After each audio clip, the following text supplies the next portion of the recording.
திருச்சிக்கு வந்த சவுக்கு சங்கருக்கு எதிராக பெண்கள் போராட்டத்தில் ஈடுபட்டனர்.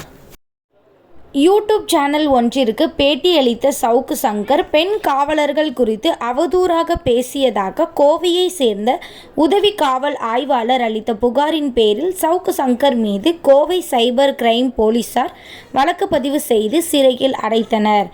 மேலும் இவர் வீட்டில் கஞ்சா வைத்திருந்ததாக அவர் மீது குண்டர் சட்டமும் பாய்ந்துள்ளது. இந்த நிலையில் திருச்சி மாவட்டம் முசிறி டிஎஸ்பி யாஸ்மின் கொடுத்த புகாரின் பேரில் திருச்சி போலீசார் அவர் மீது வழக்கு பதிவு செய்தனர். கோவை சிறையில் அடைக்கப்பட்டுள்ள சவுக்கு சங்கரை திருச்சியில் பதியப்பட்ட வழக்கு தொடர்பாக திருச்சி நீதிமன்றத்தில் ஆஜர்படுத்த ஒரு பெண் காவல் ஆய்வாளர் தலைமையில் 10 பெண் காவலர்கள் பாதுகாப்புடன் கோவையிலிருந்து சவுக்கு சங்கர் திருச்சி அழைத்து வரப்பட்டார்.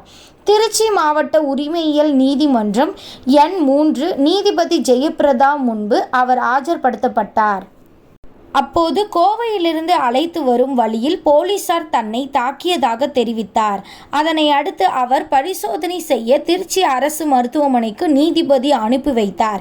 பரிசோதனை முடிந்த பின் மீண்டும் சவுக்கு சங்கர் நீதிபதி முன் ஆஜர்படுத்தப்பட்டார். வாதங்களையும் கேட்ட நீதிபதி சவுக்கு சங்கருக்கு வரும் 28ஆம் தேதி வரை நீதிமன்ற காவல் விதித்தார்.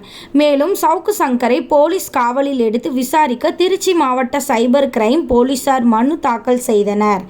அந்த வழக்கை நாளை விசாரணைக்கு நீதிபதி ஒத்திவைத்தார். அதனை அடுத்து போலீஸ் பாதுகாப்புடன் சவுக்கு சங்கர் லால்குடி கிளை சிறைக்கு அழைத்து செல்லப்பட்டார். அவர் அழைத்து செல்லும் போது நீதிமன்ற வாயிலில் நின்று இருந்த பெண்கள் 50க்கும் மேற்பட்டோர் செருப்பு மற்றும் துடைப்பத்தை காட்டி சவுக்கு சங்கருக்கு எதிராக முழக்கங்களை எழுப்பினர். இதனால் அப்பகுதியில் சிறிது நேரம் பரபரப்பு ஏற்பட்டது.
நிப்பாட்டு இன்னும் கொஞ்சம் முன்னாடி போய் நிப்பாட்டு